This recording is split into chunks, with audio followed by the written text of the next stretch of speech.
Kas teile tundub ka vahel, et Eestit valitsevad käpardid? Või vähemasti peaks selline mulje jääma, kui lugeda arvamusartikleid, kuulata poliitsaateid ja vaadata uudiseid, kus sõna saavad eksperdid ning opositsiooni esindajad? Või meenub teile mõni algatus viimasest paarist aastast, mille eest valitsus oleks kiita saanud? Ent mis on alternatiiv?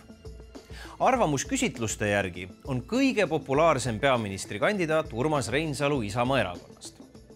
Vahepeal lagunemise äärel olnud erakonnast on saanud kindel liider reitingu tabelites ja näib, et erakonnale see populaarsus ka meeldib. Kuna Isamaa on viimastel nädalatel korduvalt uudiskünnist ületanud, otsustasime jalad selga võtta ja Toompeale Urmas Reinsaluga kohtuma minna.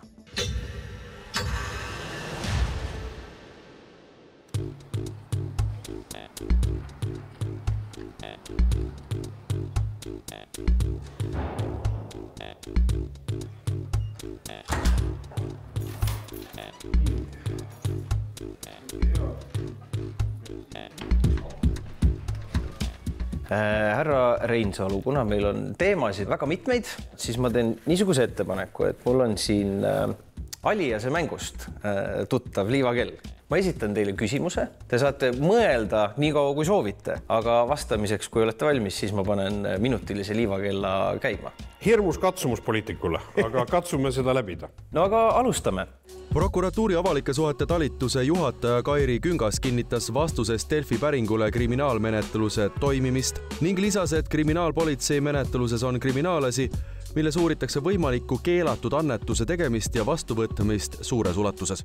Kas Isamaa erakonna suhtes käib kriminaalmenetlus, mis uurib võimalikku ebaseaduslikku rahastamist? Öelge, kui ma võin selle käima panna. Ja pange käima.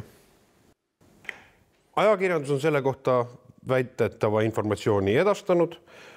Isamaa erakond on küsinud selle kohta ka prokuratuurilt, kuid ei ole selgelt vastust saanud. Ja loomulikult see olukord on meie poolt vaadates aktsepteerimatu, me tahame selles ajas selgust saada. Meil on kaks võimalust oletada. See, et see mingi menetlus käib, kelle kohta, mis asjaoludel, kuhu see võib viia välja, me tegelikkuses ei tea seda. Kes, mis motiividel, kui see vastab tõele, et mingi menetlus on käimas, poliitilistel muudel kaalutlustel seda on lekitanud, ka see on meile teadmata. Ja loomulikult on see väga häiriv, see ei ole normaalne. Ja palun väga. Liivakell on oma esimese tiilu ära käinud. Ma küsin järgmise küsimuse sellest samast teemast lähtuvalt, et ajakirjandus mainib konkreetselt Parvel Pruunsilda ja tema tehtud annetusi ajast, mil tekkis nähtus parempoolsed. Kas Parvel Pruunsild on teinud teile või teie erakonna liikmetele ebaseaduslikke annetusi? Paneme kella käima. Ei, minul ei ole mingit informatsiooni selle kohta, et erakond oleks saanud mingeid ebaseaduslikku annetusi. Või ma ei tea, mina konkreetselt, eks ole, loomulikult mitte. Tundub, et siin vist ei olegi pikemalt seda kella vaja lasta. Aga selle teema lõpetuseks on teil peale selle arupärimise uurimisorganitelt prokuratuurilt olnud mingisugust suhtlust, kas siis kriminaalpolitseiga, ma ei tea, kapoga, selle sama prokuratuuriga just neil erakonna rahastamise teemadel? Ei ole. Politseiasutustega meil ei ole mingit suhtlemist olnud.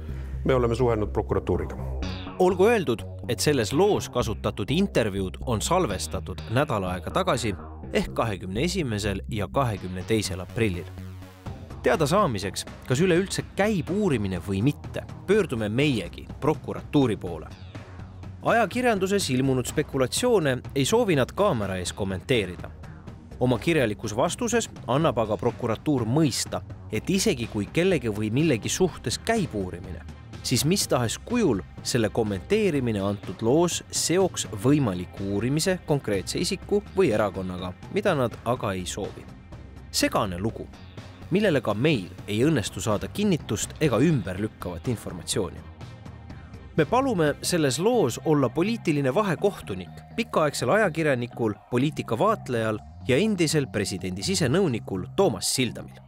Kuule, ma alustaks hoopis sellest, et mulle nagu tundub, et kui üks erakond saab nagu rahvasilmis hästi populaarseks, et siis mingi aja pärast varsti tulevad ka nii-öelda uurimisorganite sellised populaarsed silmad nagu järgi, et hakkavad midagi seal toimub, vaadatakse või mõtlen ma nagu vandenõuteoreetik. Mina prokuratuuri asemel muidugi ütleks oluliselt rohkem, sellepärast minu arvates ikkagi parlamendierakond ei ole mingi asi iseeneses või mingi selline salajane värk. See on ikka nii avalik ja see on tegelikult mingit pidi võib öelda meie kõigi oma, nii et minu arvates prokuratuur peaks rohkem rääkima ja siis ei oleks ka neid vandenõuteooriaid, mida sa siin nii veenvalt esitad. Kuulge, aga vahetame teemat. Räägime hoopiski sellest, et 2023. aastast alates olete te olnud Isamaa siis Eesti populaarseim erakond, ent ometi otsustasite te pärast viimast valitsuse kukkumist jääda sellest võimalikust uuest valitsusest kõrvale. Miks te ei võtnud sellest võimalusest kinni või osa sellest, et Reformierakonnaga valitsusvastutust jagada? Ma arvan, et see ei olnud ka siiras kutse Reformierakonna poolt. Meie hinnang oli ühemõtteline, et Reformierakond ka praeguse peaministri juhtumisel on osutunud läbikukkunuks selle oma poliitika elluviimisel ja on ajanud poliitikat, mis ei ole olnud ühiskonna huvidele vastav, mis ei ole olnud ka see mandaat, mida nad said valimistel. Ja see retoorika Reformierakonnalt, et tulge üle kattega Reformierakonna poliitilist agendat toetama, oli tegelikkuses loomulikult soov ühiskonnalt võtta ära alternatiiv, mida Isamaa praegu kehastab. Isamaa seisukohast ma saan täiesti aru. Miks on Reinsalul vaja minna pool aastat enne kohalikke valimisi valitsusse, keda ta on või ütleme koos Reformierakonnaga valitsusse olles enne Reformierakonda ikka täiega tampinud ja nüüd siis sõbralikult valitsed. Enne tähtaegseid valimisi on nõudnud ka näiteks Keskerakonna esimees Mihhail Kõlvart ja EKRE esimees Martin Helme. Ühtpidi võttes toetab opositsioonierakondi umbes 2/3 eestimaalastest. Ent arvamusküsitluste liitmis- ja lahutamistehted ei ole veel piisav põhjus kogu poliitelu pea peale pöörata. Palume Toomas Sildamil hinnata erakorraliste valimiste toimumise tõenäosust.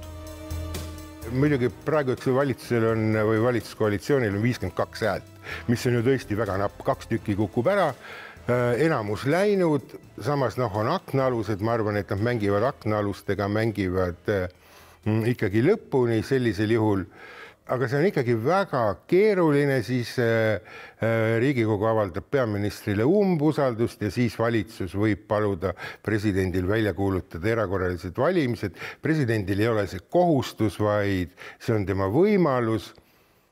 President hakkab hindama, kas on võimalus teha uut koalitsiooni ja tegelikult ma siiski usun, et kõik Riigikogu liikmed või enamus Riigikogu liikmeid on huvitatud sellest, et nad saaksid töötada kuni 2027. aastani ja ei peaks Toompealt lahkuma varem. See poliitiline debatt täna ainult lõheneb ja meil ju ei ole tegelikult aega ja ruumi, et sellist lõhet teha, rääkimata siis veel erakorralistest valimistest. Ei, vastupidi. Ma arvan, et olukord on selline, et valikud ühiskonna ees ja see, et kuidas niisuguse ülevalt alla juhtimisena on viimastel aastatel Eestit poliitiliste juhtide poolt käsitletud, ongi selle lõhe tekitanud, selle umbusu tekitanud. Väga lihtsalt inimesed ei taju, paljud jaoksed inimesed, kes ka hääletasid tänaste võimuparteide poolt 2 aastat tagasi, nad ei taju, et nende häälest oleks midagi juhtunud, veelgi enam nad näevad, et asjad on liikunud kehvemas suunas. Ja seetõttu demokraatias ongi mõistlik tagasiside. See ei ole mitte vastasseisu või ühiskonna lõhestamise märk, see on samm, kuidas ühiskonda uuesti taas liita. Ometigi ei ole Isamaa esimees, Keskerakonna esimees ja ka EKRE inimesed nagu rumalad, aga nad ometi räägivad sellest. Ei, nad tõesti ei ole rumalad, nad on vastupidi, nad on väga nutikad. Just, aga miks nad räägivad seda juttu siis, kui nad ju saavad aru, et seda võimalust ei ole tegelikult? Minu jaoks on see muidugi nende jutt on osa soovist näidata, kui nõrk on praegune valitsus. Ja ütleme ikkagi, Isamaa on olnud ju tegelikult valitsuse kritiseerimisel äärmiselt osav, leidlik ja Reinsalu on kindlasti suutnud ennast opositsiooniliidrina kehtestada. Aga erakorralised valimised, kui nad tõesti tuleksid, on see väljavaade hea või halb? Siis me saame 45 päeva, saame sellist valimiskampaaniat, mida me pole enne näinud. Ja siis ei lenda mitte suled, vaid ma ei tea, mis lendavad, aga igal juhul see saab väga hoogne olema. Kuulge, aga kui me vaatame laia pilti, seda, mis toimub maailmas, kui heitlik on maailm, siis kas ei olekski see aeg just, kui erinevad poliitilised jõud siin Eestis peaks näitama riigimehelikkust ja omavahel kokku tulema? Ja, ma arvan, et empaatia puudus on poliitikas meie tänases juhtimises väga tõsine probleem. Ning kokkuleppe leidmine, kuidas Eesti peaks edasi minema. Ma mõtlesin väga tõsiselt sellele ja kirjutasin kõigile parlamendi jõudude juhtidele pika kirja ja kirjeldasin seda, mismoodi Saksamaal poliitilisest ummikseisust leiti väljumistee. Ja see oli selline, et lepiti kokku, et korralised valimised oleks olnud selle aasta septembris, aga poliitilised jõud leppisid kokku, et riik ei kaotaks aega ummikseisus, et teha uued valimised. Ja ma arvan, et see oleks ka täna ratsionaalne samm edasi liikumiseks, et ühiskond, mitte läbikukkunud peaminister ei jätka siis demonteerunud valitsuse juhtimisena, vaid Eesti mehed ja naised oleks saanud langetada valiku selle koha pealt, kuidas nad soovivad näha põhiküsimustes Eesti juhtimist. No kas tõesti on Eesti poliitiline olukord sedavõrd hull, et poliitikat saab ajada justkui ainult kaevikutest? Või mida näiteks teevad meie lähinaabrid soomlased teisiti, et sealne riigijuhtide maine ja ka valitsuse populaarsus meie omadega võrdlust ei kannata? Eestis on tegelikult hästi palju inimesi, kellel on tõepoolest raske.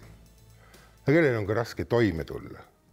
Ja kellel on mure oma igapäevase elu üle, oma lähedaste elu üle.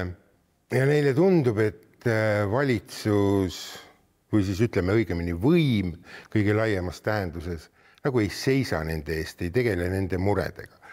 Ma arvan, et see on sellest, ja kui soomlastega võrrelda, kui vaatad, no isegi mitte ainult Helsingis, vaatad ka seal kuskil maakondades ringi, siis mul on tunne, et soomlased on oma eluga natuke rohkem rahul.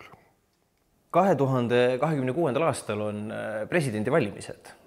Kas te võtaksite vastu ettepaneku kandideerida presidendiks, kui teile niisugune ettepanek tehakse? Ma arvan, et minu missioon on olla muutuse sõnastaja ja muutuse elluviija Isamaa erakonna poolt. See on parlamentaarses poliitikas. Ja kindlasti tuleb ära oodata ka Alar Karise seisukohad, mis puudutab tema võimalikku valmidust ka tulevikus jätkata või mitte jätkata.